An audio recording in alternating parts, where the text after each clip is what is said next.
Hey, ESPN, I'm Jack. And I'm Miles from the Daily Zeitgeist, a daily comedic news podcast that answers the question, what if Stephen A. Smith spoke at a normal volume and his opinions were based on fact and not completely insane? This probably isn't the best way to describe this. No, you just negated the two things Stephen A. Smith is known for. Okay, what if The Daily Show was hosted by us? Yes, but who is us? Okay, I'm Jack. I'm the co-founder of Crack.com. And I'm Miles. I love soccer and get very nervous when I'm pulled over by the police. He's also a former lobbyist who quit politics for comedy. Yeah. Well, look, we covered news, the president, pop culture, and we're both very big sports fans. I'm actually named after my grandfather, legendary NBA coach and ESPN alum Dr. Jack Ramsey. Oh, yeah? Well, I'm named after Miles Davis, a legendary heroin addict who is not my grandfather. So search the Daily Zeitgeist. If you don't know how to spell zeitgeist, like most of us, just type in Daily Z. It'll figure it out for you. On Apple Podcasts, Spotify, or wherever fine podcasts are given away for free. And now,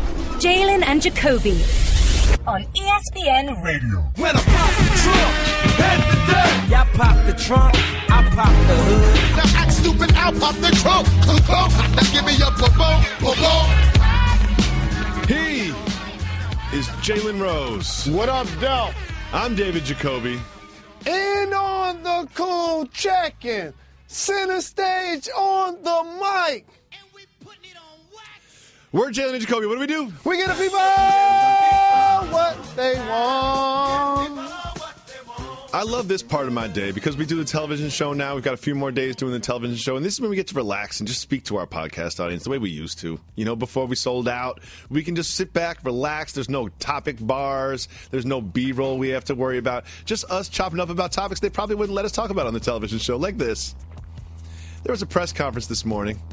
There have been more people, 2 women and a man, coming out to sue Usher Raymond. Wow. To get more money from Usher because they claim they have had sexual contact with Mr. Raymond and he did not notify them about his pre-existing herpes condition. Is this a money grab, Jalen? This is something that has you trending for all of the wrong reasons when you're Usher. It's truly unfortunate that this situation has continued to endure because these scenarios that are being described, I don't think happened recently. They probably took place years ago. Yep. So for them to continue to be something now for public consumption has me wanting to believe it's a money grab. But if you're the person, however, that came across somebody that had an STD and they did not share that with you. And they gave you the STD. And they gave you the STD. You can't be mad at that individual. There's no statute of limitations if you give me something. I think there is. I mean, here's the thing but one thing that kind of makes me curious about this is of these 3 people that are now suing Usher, only one of them is infected with this. So it's like, so there's 2 people that are saying, well, he didn't notify me and I'm suing for psychological damages because now I'm thinking about it. Like, I don't really understand. And also, this opens up a weird door because I know that Usher's been married a couple times. I'm just going to go out on a limb. This is just me just sort of guessing. Something tells me that he's perhaps had sexual relations with a lot of people over the last 10 years. You know, I'm just throwing that out there. Who knows? I don't know what Usher Raymond's real personal life is like. But if now we've got this thing where every single person that has had sexual relations with Usher Raymond can come out and hire a lawyer and have a press conference and have it be a news story on TMZ, this is not great for Usher. This is not great for Usher. I think this is going to become a different version, and again, I stress, a different version of what we see happening with Bill Cosby. Oh, that's interesting. Because for Usher Raymond, who's been a successful individual for so many years, and with having an STD, and as you mentioned, being married, plus being a celebrity, and doing all of the things that come with enjoying the fruits of his labor, literally. Now, these relationships are going to continue to pop up, and it won't look good for him at all. Of course, later on during the show, we'll be talking about CP3 and James Harden arguing at the Drew League. Doc Rivers no longer being the general manager. We're going to get to some McGregor-Mayweather updates. We celebrate Usain Bolt. But right now, during the exclusive-only podcast version of the show, we're going to hit on some other topics that we couldn't really get to in the television show like this one. Jalen Rose, I know you saw this on the ticker. I know you feel a certain way about it. Gentleman by the name of Jalen Collins has been suspended for 10 games by the NFL. He was suspended for 4 games last year, 10 games this year for PEDs. Jalen, what's up with this, Jalen? We got to have a meeting of the Jalens. You need to have a Jalen summit or something. You really do. You really, because sometimes it's such an honor to have people carry your name, and then sometimes they're sullying your name. Because when you see it trending, you like want to make sure Rose ain't behind it first off. I'm like, okay, cool. That's number one. But two, in all honesty, football is a sport, and I say this respectfully to the health of the players, and I'm a huge fan of the game. We don't care that players use PEDs. Oh, that's an interesting take. We kind of don't. Like, it's kind of like the WWE. Like, we kind of understand that there may be some PED use going on, but we're not really like, it's not like baseball where someone hits a bunch of home runs and we're all starting to point fingers and you put asterisks next to things. But like in the NFL, if you get caught, we're like, oh, he got caught. Whatever, he'll be back. When's he back? Oh, okay. No big deal. We don't care. Yeah, it's interesting. If you went up to any football fan and asked them to list you multiple players that have been suspended for PEDs, they won't remember. Yeah, they probably won't. And it's like, and we all kind of like just turned a blind eye to something that we pull the wool over our own eyes when it comes to PED use in the NFL. Because something tells me some of our favorite players, some of those legendary big hitters, some of those defensive players that we hold on such high esteem, perhaps maybe weren't the cleanest athletes that we've ever seen in the history of sport. And also, we give them a pass as fans because they're doing something I personally am scared to do. Absolutely. That's run into somebody as fast as I can and hit them as hard as I can multiple times until the ball is down. So I'm glad you can go there because, you know, I'm a fan. I never played professional sports in any way, shape, or form. But there is something for me as a regular dude watching sports. There's like, you watch a baseball player, you're like, I could sort of see myself living that life and doing that. You feel the same way about an NBA basketball player. Like, they're not so far removed from me. Like, that is a lifestyle that I would love to have. When it comes to boxers and when it comes to football players, there is this just sort of alien thing to it, whereas like I cannot even hypothetically fantasize about what that life would be like or what it would be like to perform that as a profession. And even you feel that way, someone who played in the NBA for 27 years on 7,000 different teams. And you left off MMA. That's continued to get more and more popular. Mm-hmm. I got another one for you. Speed racing. Oh yeah, good point. That's dangerous. That gets overlooked in this dynamic. We talk about like a football player possibly having a concussion, and yet we say it's like crashing into we say it's like getting a car crash. It's like guess what else is like a car crash? Car crashes. You know what? And you have car crashes at 45 miles an hour. These guys have car crashes at 200 miles an hour. And another thing about a car crash in real life and in sport, it's not always your fault. You know, you could just be doing your regular thing, driving down the track, and all of a sudden there's a pileup in front of you, and now you have to avoid it, and you end up smashing into something. You ruin your $100,000 vehicle, and you injure yourself. Jalen, do you remember Martin Shkreli? Probably don't. He's known as the Pharma Bro. He's like this guy. He was a rich hedge fund guy. He bought a pharmaceutical company, and then he jacked up the price of a drug that fought HIV. He's like a real life like villain. He's a true villain. He bought the Wu-Tang CD. And he was talking with Ghostface. Yes. So he bought that Wu-Tang CD. He's now been sentenced to some time for securities fraud on like one of his various hedge funds. Hedge funds might not always be the cleanest way to make money. Just throwing that out there. I'm not sure every single hedge fund is being run by the most up and up individuals. I'm not saying all of them, but there are some hedge funds that may be dealing in some shady business. Just maybe. And I'm also disappointed in the fact that white collar crimes definitely don't get the punishment that we see. Even in particular, drug cases, that parody continues to play itself out, and I like to call that cultural. Okay.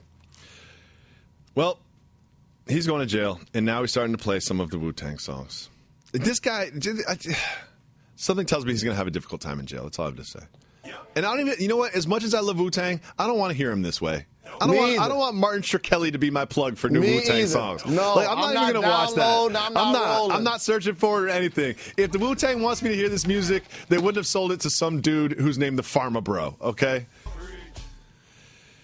If you call 985-80 Jalen, you can leave his voicemails, and we'll play them on the show like this. What's going on, guys? This is Blake. And I have a question for Jalen that will force him to channel Fat Jalen for the answer. If you could only eat at one fast food restaurant for the rest of your life, would it be Waffle House or Popeye's Chicken? Because I'm pretty sure those are your two favorites. Get back at me and keep giving the people what they want. Thanks for the love. Appreciate the call. Growing up on the west side of Detroit, literally I could throw a rock at a Popeyes. So just eating a two-piece and a biscuit, extra crispy, that was all day. Don't even have to think twice. Not a lot of Popeyes in Western Massachusetts when I was growing up. This question has an easy answer. No Waffle House. Waffle House is the best. I don't even consider that a fast food restaurant. That is a fine dining experience. No question. No doubt. Yeah. Waffle House is a fine dining, like you said. That's like your favorite, high class. I need to start dressing up wearing blazers, shirts, and ties to go there. You know those fancy restaurants that's open kitchen? You can see them work in the kitchen right in front of you? That's the Waffle House, basically. Yes. They basically just went to the Waffle House one day and were like, oh, let's make this a fine dining experience. Waffle House is excellent. However, if you go to the Waffle House after 2 a.m., you will see some things. You will see some things. Some good things, some bad things, and all things that you will never be able to unsee when you are at the late night Waffle House. Great way to set yourself up for a better morning, though. Fill the stomach, get a bunch of waters in. It'll make you feel better the next day for a late night Waffle House. If you call 985-80-JALEN, you can leave us voicemails, and we'll play them on the show just like this. What up, though? Or should I say what's happening from the NO? 4 things rapid fire. Number 1, shout out to Jalen. My 6-year-old son is named Jalen. Shout out to Jacoby. I went to my junior and my senior prom in a minivan. Number 3, do-rag should be worn flap down at the crib, flap up in public. Number 4, the Jazz were originally from New Orleans. That's what the Jazz is. New Orleans Jazz. Check out the uniforms. Mardi Gras colors. Keep getting them checked, and please give me what I want. Great call. I mean, we're going to address all of those things. Number 1, I did get a lot of tweets about the Jazz. I think the Utah Jazz is a terrible name. I understand the history of the franchise. It's not new to me that the Jazz are from New Orleans. Of course, I know the Jazz are from New Orleans. But when you move the team from New Orleans to Utah, you have an opportunity to rebrand it as not the Jazz because Utah is not exactly a hotbed for jazz movement. I know there are some great jazz musicians in Utah right now. I'm sure they exist, but it's not exactly what they are known for. I would go with the Utah Yetis. It's got a nice, Utah Yetis. It's like a snow monster. There's a lot of snow up there. Utah Yetis would be much better than Utah Jazz, and I put 0 time thinking of that. I literally just thought of that right now. Secondly, Jalen, let's address the do-rag flap. He says flap down at the crib, up in public. I mean, I again, because I'm now trying to rock one, I'm learning as well. I'm learning too. I'm not a big do-rag guy. I don't know if you guys know this, but I don't wear a lot of do-rags. But let me tell you something from an objective, just do-rag observer, not do-rag participant. It's not like if I see someone with the flap up, I'm like, oh, they're overdressed. Like they're ready for business. You know what I mean? It's not like the flap up or the flap down really changes my perspective on the do-rag attire that much. Let's be honest. And the bottom line is, I would think that it's the opposite because, like I said, I don't want to fall asleep with the flap down because I don't want to choke myself. Jalen, you keep saying that, and every time you say that, I just wonder what I don't know. What do you thrash around when you sleep? Do you tie things around your neck? It's a soft piece of cloth. It is not going to, as much as your bed sheets are going to choke you, the do-rag flap is going to choke you. But I'll let you live in that fantasy. Also, let's just recognize. He went to junior prom and senior prom in a minivan. Shout out to him. Because you can fit 6 people in there. You got to split couples. My senior prom, quote-unquote, limousine was just like an old Ford that was broken down. The seats were they're facing each other. It was the worst. I think we each paid like $10 a piece. I'm surprised our dates even got in that thing. Oh, you was really on your Run DMC. I drive a caddy, you fixing a Ford. And big shout to his 6-year-old son named Jalen. That's much love. That's one of the most humbling things that I ever hear as I scour the globe. I appreciate having namesakes. That's really humbling. Now, one thing I want to say is, ladies, We got to send him a shirt. Send voicemails. Jalen something. Ladies, leave us voicemails. 985-80-JALEN. Every Wednesday, we do only female callers. So, ladies, leave us voicemails. Or, as you always do, fellas, just make your girlfriends call. And we all know when it is. when they sound like they're reading, they know he's just like, look, just call. Just call Jalen Jacoby. They'll put you on the show. Woman Crush Wednesdays. Ladies, we need your voicemails. Call 985-80-JALEN and leave us voicemails. We have one more for today. What up? Soft move or boss move? Eating canned salmon inside a two-person office. That is disgusting. Like, even just the way he said canned salmon just makes my stomach turn a little bit in the office. Also, you cannot put fish in the microwave at the office either. You can't do that. Jalen Rose, have you ever eaten canned salmon? I've eaten a lot of liverwurst out of a can. Okay. I've eaten schmelts. Okay. Out of a can. What is happening? What is schmelts? I have not eaten salmon uncooked. Once I started to get older, I realized I want all my food cooked. Jalen Rose not big. It's on sushi. We'll go to a sushi restaurant. You're getting teriyaki. You're getting the fish dish that's cooked. Like, you're not exactly give me the sashimi platter kind of guy. Also, the only thing I'm eating uncooked is tuna fish, and then I'm gonna boil some eggs and put in there. It's cooked. Jalen, what is schmelts? Schmelts are small fish with tails. Like sardines? I've eaten sardines out of a can also. When you roll the can back. You know what? Those aren't bad. Those aren't bad. Anchovies, right? Not bad. If you have a Caesar salad, people are always like, no anchovies. Those are gross. Have some anchovies on there. Live a little bit. Blue Moon is brewed with Valencia orange peel and a touch of coriander. It's a creative twist on a Belgian-style wheat ale for a taste that shines brighter. Taste responsibly. Blue Moon Brewing Company, Golden, Colorado. They always say that Father Time is undefeated, and that has never been more exemplified than in this video. We have Kristaps Porzingis, Rondae Hollis-Jefferson, and Dirk Nowitzki playing a little horse. Kristaps throws it off the board and dunks it, and then Dirk. You said Father Time was undefeated, but I also continue to add that gravity as well when you're an athlete, in particular a basketball player, is undefeated. The thing I appreciate about Dirk, especially as he's gotten older, he allows the public to make fun of him and or vice versa. Yes. That's always a sign of somebody that's secure. A lot of times what makes a public figure believable is the person that you are off wax is a version of who you are on wax. And that's what I get from Dirk. But the thing that really jumps out at me isn't his poor attempt. What was Rondae Hollis-Jefferson doing? He wasn't even close either. Yeah, what's his excuse? Like, wait a minute. He in the league? He like 6'7"? Yeah, He's like his third year? Come on. Come on, young fella. But Dirk barely got off the ground. Couldn't even catch the ball. And I love that his post is like, I wasn't loose yet. I just need to lose. I would have warmed up. You catch me warmed up. Who knows? I'm putting that thing in backwards. You know what? I love, you open yourself up for criticism and people, you put this dunk on the internet when you're Dirk. You did the same thing, Jalen Rose. We were playing pickup. You were like, film this. I didn't just catch you. You were like, film this. I'm about to dunk. And you jumped up, and I'm not sure this was a dunk, but it wasn't not a dunk. So I salute you for having the same attitude as Dirk Nowitzki. Can you still dunk? I'm going to get back in the gym and give you guys a better dunk attempt with two hands.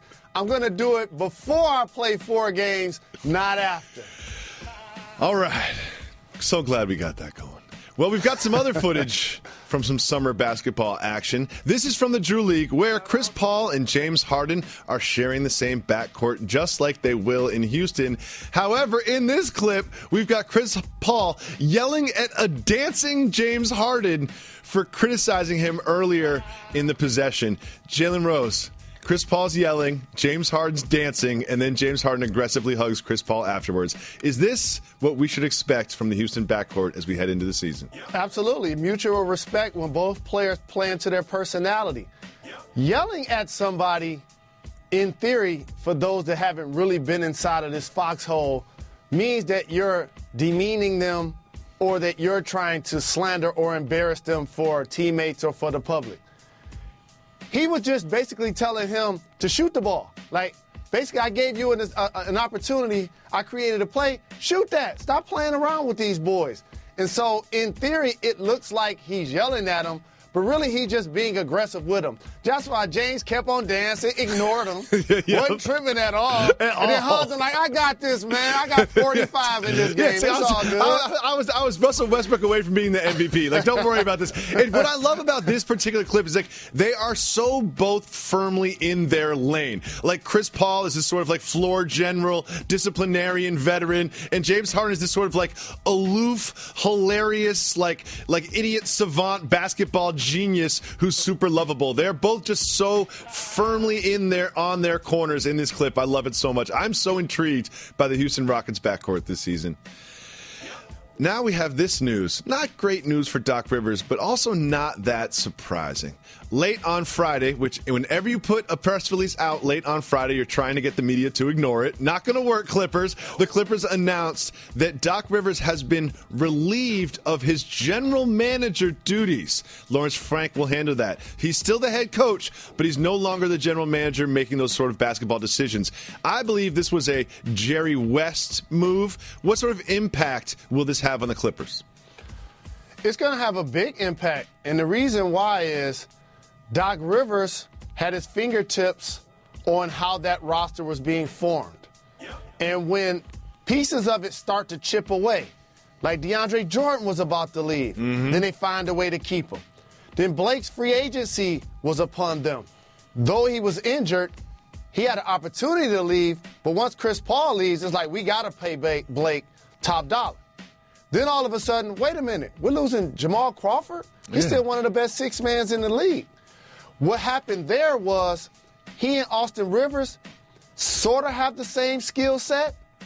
And so when you see both of those players, you're like, wait a minute.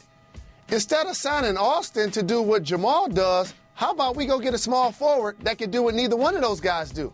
Because at the end of the game, who was their closing lineup? J.J. Redick, who they also lost to the Sixers. Chris Paul, J.J. Redick, and a lot of times Jamal Crawford. So when you look at that lineup, it's not physically imposing. It's definitely not tall. And it had trouble going against teams that trotted out versatile players, in particular ones at the small forward position. So as the roster started to deteriorate and you bring in Jerry West, it's only a matter of time that you get relieved of those duties. Absolutely. Now, how do you think Doc Rivers feels about this? Because it certainly does feel like Chris Paul decided to leave the Clippers, not the other way around. He went to them and said, look, I'm leaving anyway. You can trade me and get something back. Maybe let's work something out. But how do you think Doc Rivers feels about this? He has to feel some type of way because, again, you lose Chris Paul and J.J. Redick, you're starting backcourt and a six-man of the year all in the same summer. That's 60% of your final five. No question about it. And so that does say something to, unfortunately, how lackluster he was able to retain those players. And then for some people, it's like, wait a minute, y'all played Blake how much? And so now he becomes the anchor of your situation. And Blake Griffin, to me, has gotten a bad rap by a lot of people. I know that he's been injured when the Clippers have needed him the most. But every time I look down at the box score, it's like 20, 10, 4.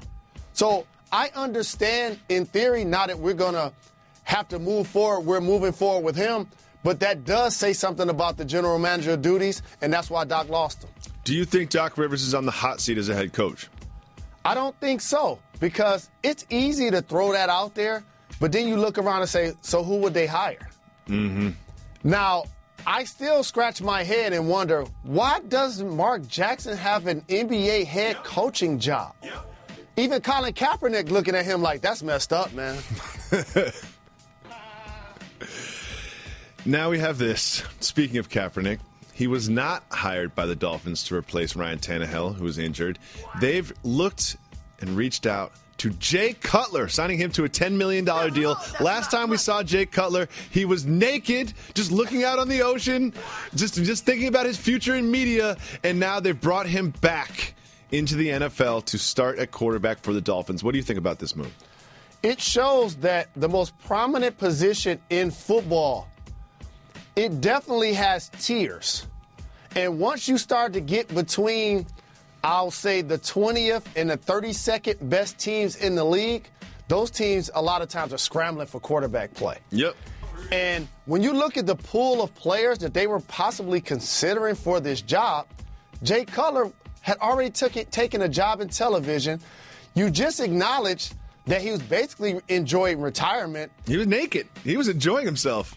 Kobe Bryant and Derek Jeter was looking at him with his shirt off like, I don't see nothing wrong with that.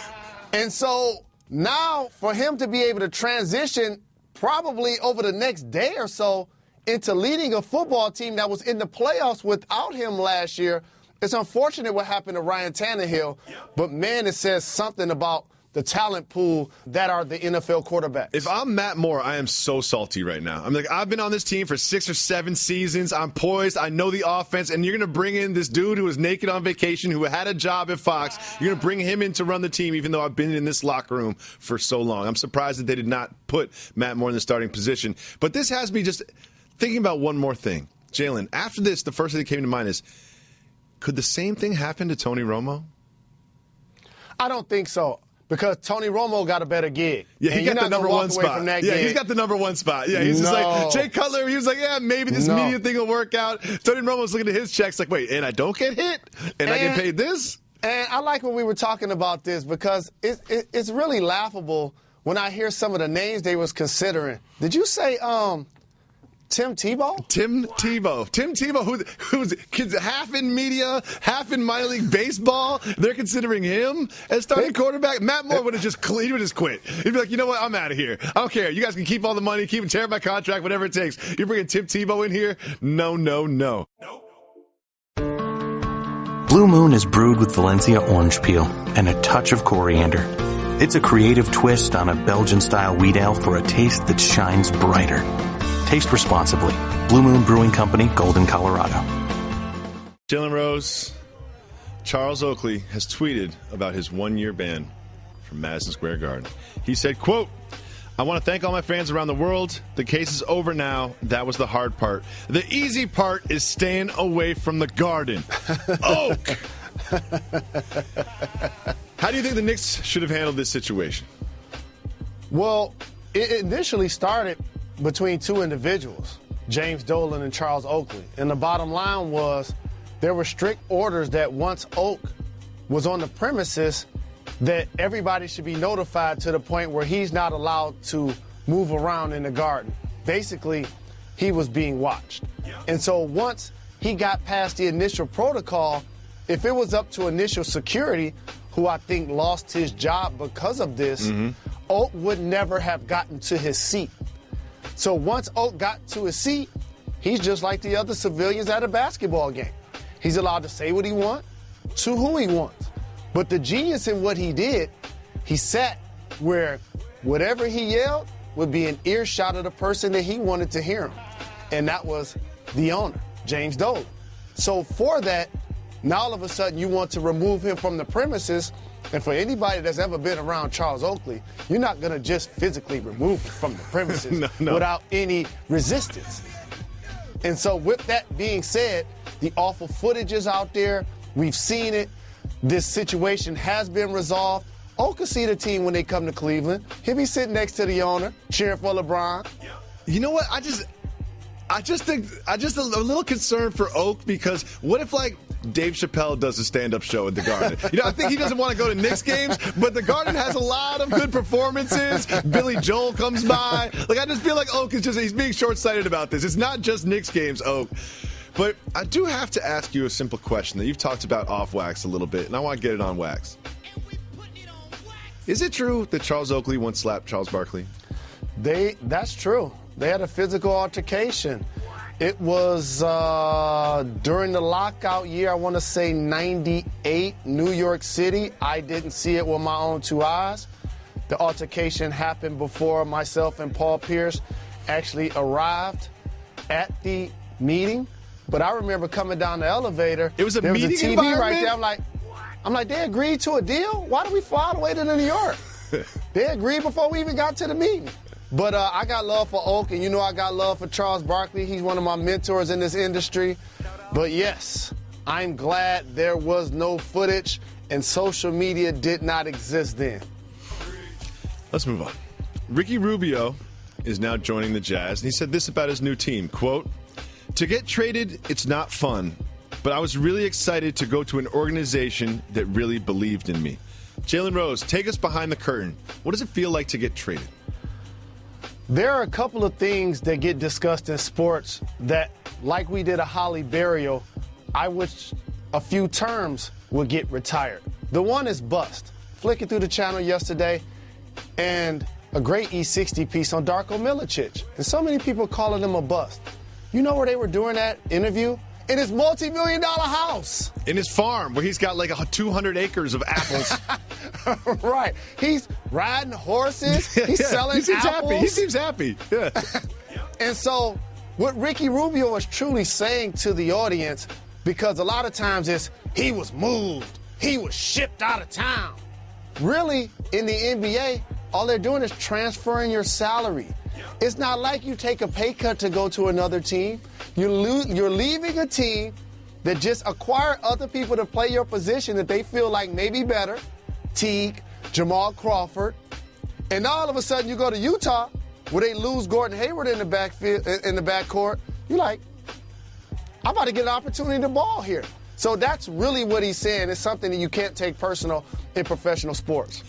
One player that was famously traded last year is a gentleman by the name of DeMarcus Cousins, also known as Boogie! A gentleman by the name of DeMarcus Cousins, also known as Boogie! Boogie was traded to the Pelicans, and going into this year with the Pels, he had this to say, quote, "Probably the best I've felt my whole career." What do you expect from Boogie this year? Is he a free agent at the end of this year? He is. This is a contract year for young Mr. Cousins. He's going to do work. And again, when you hear a lot of NBA chatter about players being moved, in particular all-star level players that could change the dynamic of your favorite team, always look at the fact that there are some players that are already etched in their current situation that won't be moved. So if in order to change your dynamic from a team that is a low-level playoff seeded team or a team that's out of the playoffs, you have to get a player that was in last year's All-Star game, unless it was Chris Paul. And so I'm looking at the guys who haven't signed long-term deals with their current teams.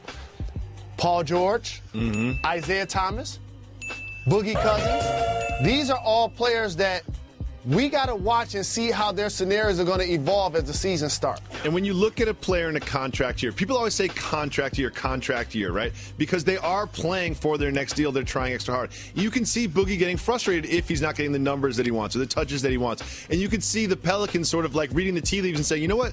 Boogie's not going to sign a long-term deal to stay with us, the Pelicans, so we might as well ship him out before the deadline to get something in return for this asset that we have. And remember, they got Boogie on 50 cents on the dollar. So I could certainly see Boogie being moved before the deadline this year with the Pelicans. Such a fascinating team the Pelicans have this year. Rondo and Boogie and Anthony Davis. It's going to be crazy in New Orleans. I cannot wait.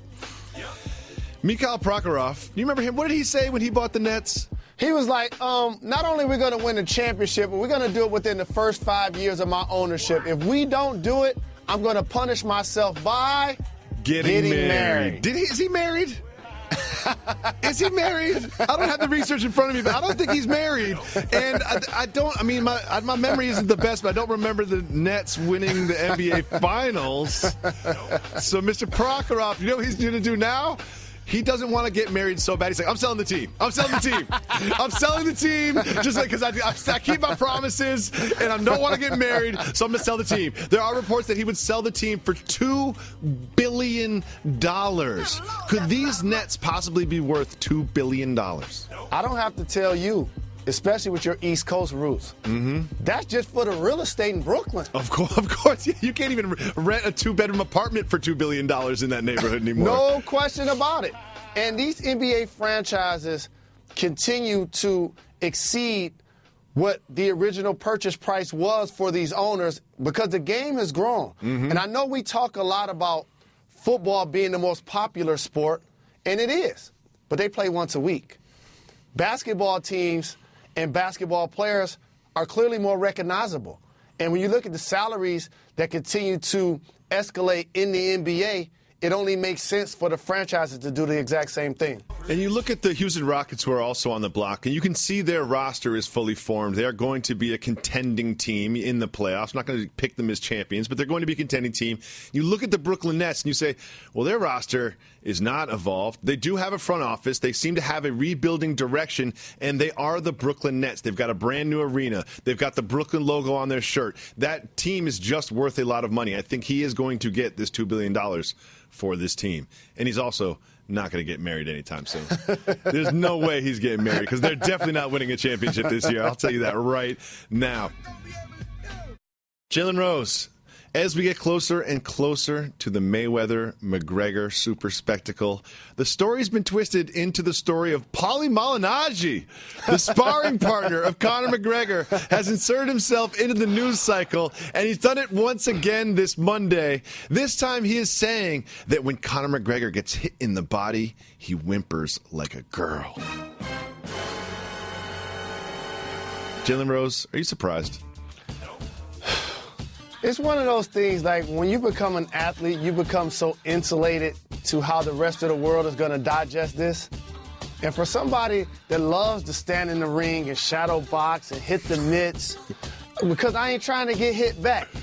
For the rest of us, that's how we all sound when we get hit in the body. You get punched in the stomach. I would scream like a baby. I wouldn't whimper like a girl. I would curl up in the fetal position, immediately call 911 on my phone, and not be able to speak when the operator picks up. That's what would happen to me. Paulie Malignaggi, you know what? I'm really excited for this fight to come, and I'm also excited for you no longer to be a part of the news cycle anymore. Well, just think about it like this. Between now and the fight, these type of things are going to be said every day. Mm-hmm. And then after Conor loses, it's going to be the I told you so. Yes. Yep, there's and that. Then all of a sudden, guess what? The guy you just mentioned is going to be promoting his next fight. Exactly. That's how that sport works. And let's be the first ones to do this. Floyd Mayweather's going to win this fight, right? So Floyd's going to go retire. What's going to be next for McGregor? Does he go back to MMA? Does he try to fight another fighter like Lomachenko or something? You go back to the octagon. You already made your big bucks in the squared circle. You were a part of a spectacle with Floyd Mayweather. Now you go back to your day job. Sure.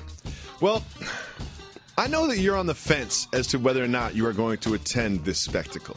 You know, it's hard. You don't like to move too much. You know what I mean? You don't like to be in the big crowds. But one thing I know about you is you're only semi-retired when it comes to champagning and campaigning.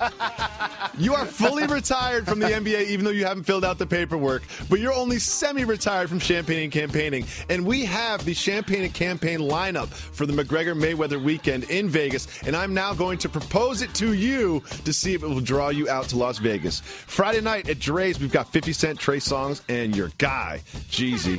Also at Hakkasan, we've got Steve Aoki.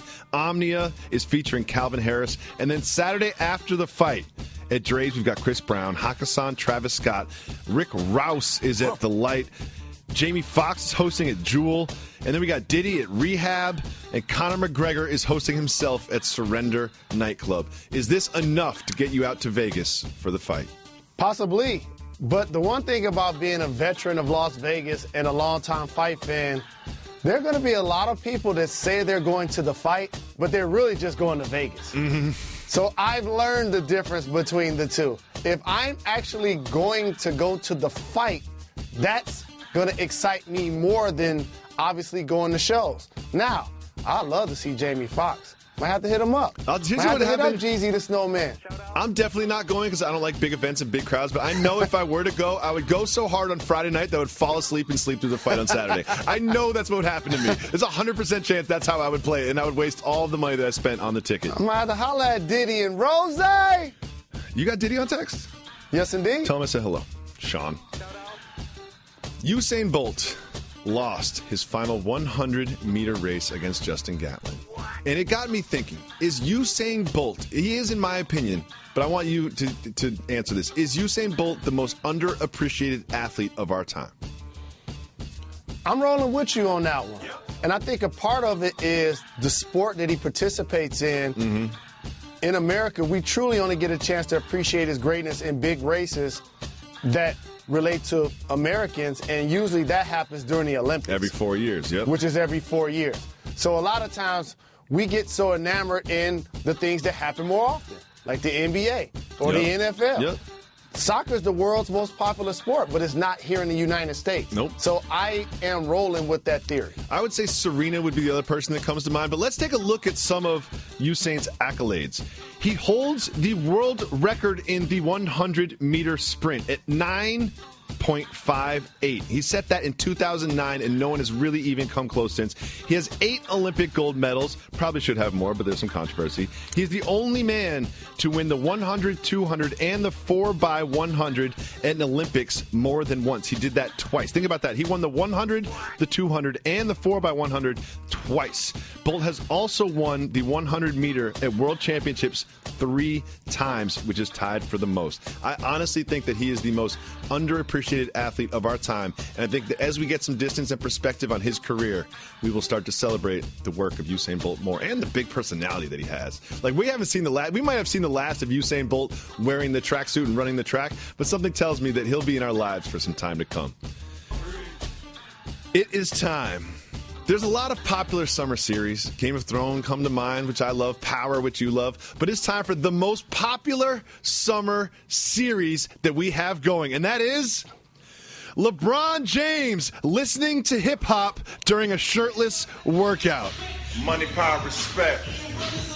I know these niggas upset. They ain't seen me fall yet. What's the loss? You want to see me fall? That series continued this weekend with LeBron James posting more shirtless workouts of himself listening to hip-hop. This time it was Meek Mill that he was bumping to. And as I was watching these, it really seems like he has started to embrace his hairline. Jalen Rose, is this the season in which LeBron James finally pulls back his own dome curtain and lets the follicles fly? We need all Jalen and Jacoby supporters, fans, and followers to help with this petition. Okay. Somebody please get it started.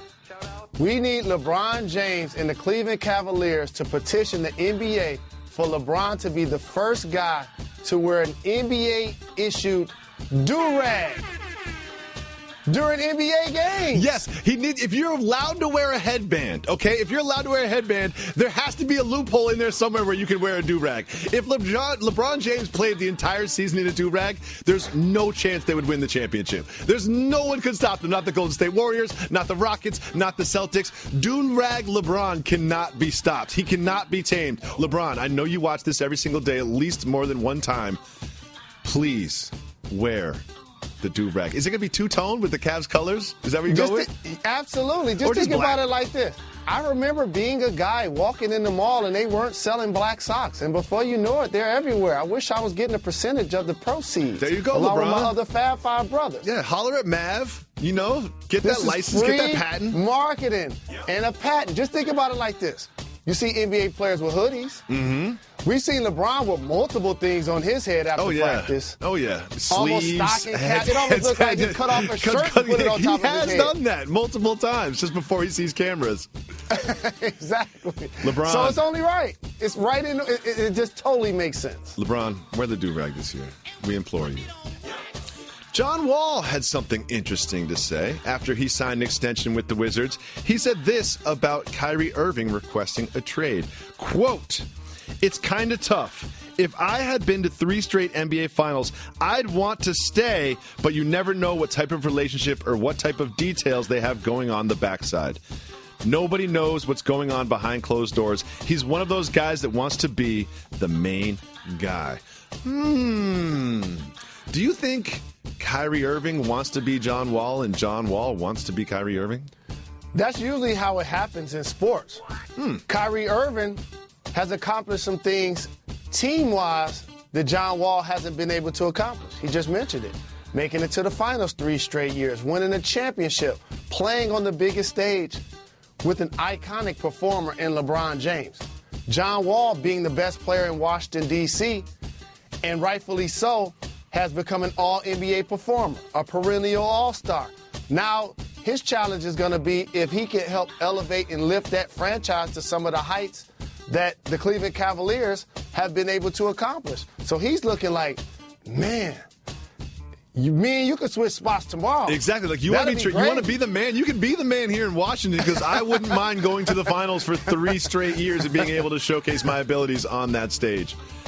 Finally, we have this. Malia Obama was at Lollapalooza in Chicago. She was backstage listening to the Killers, and she was pumped.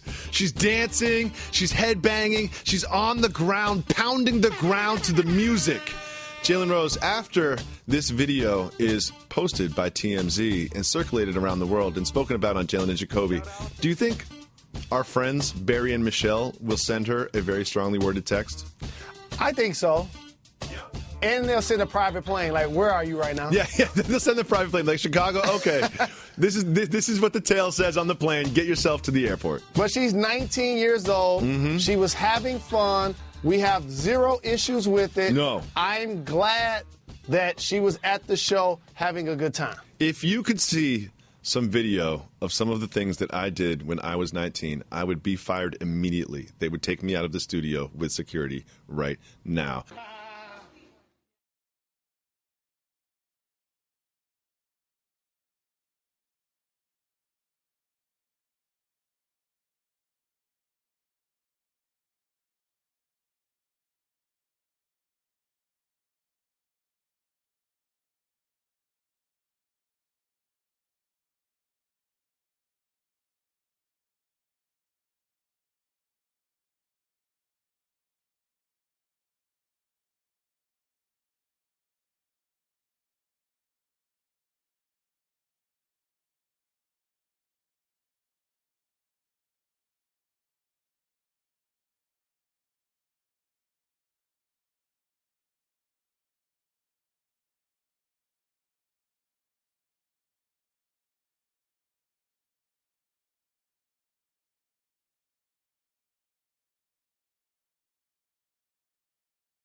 It is time to give the people what they want.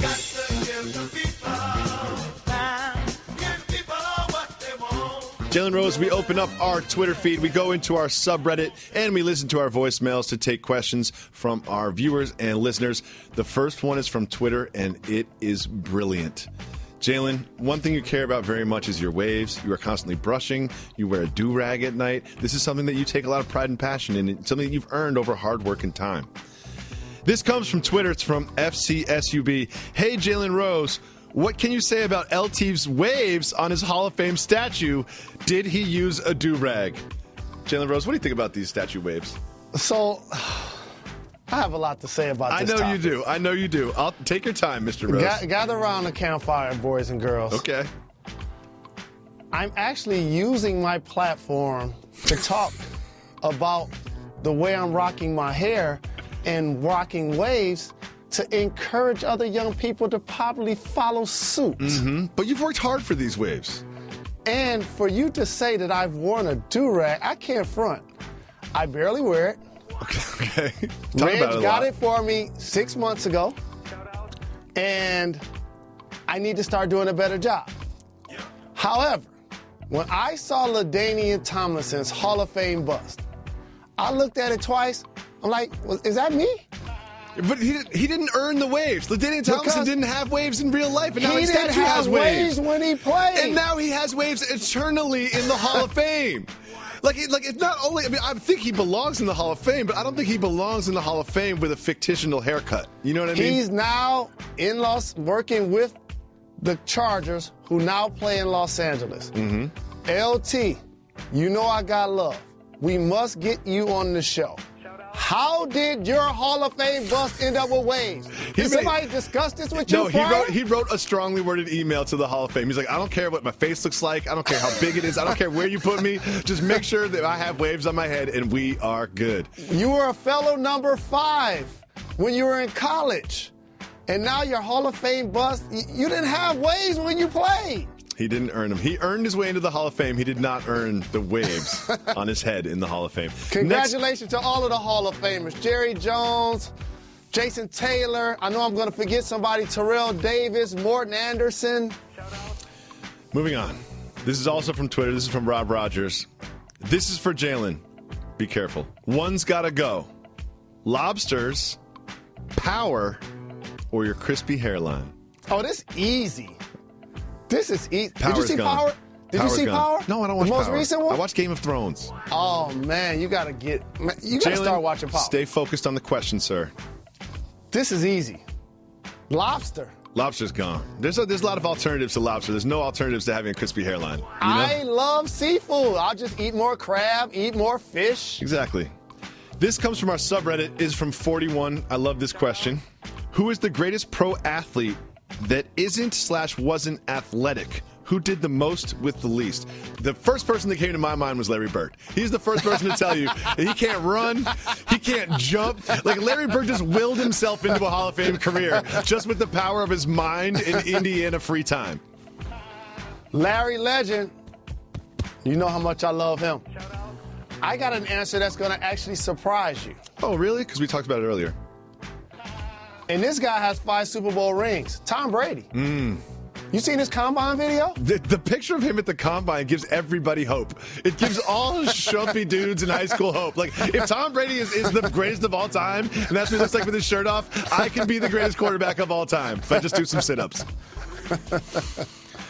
Next question we have is from Twitter. Soft move or boss move, hiring a ref for your pickup hoops game like Kyrie did. Kyrie Irving, there was some video over the weekend of him berating a teammate for turning the ball over.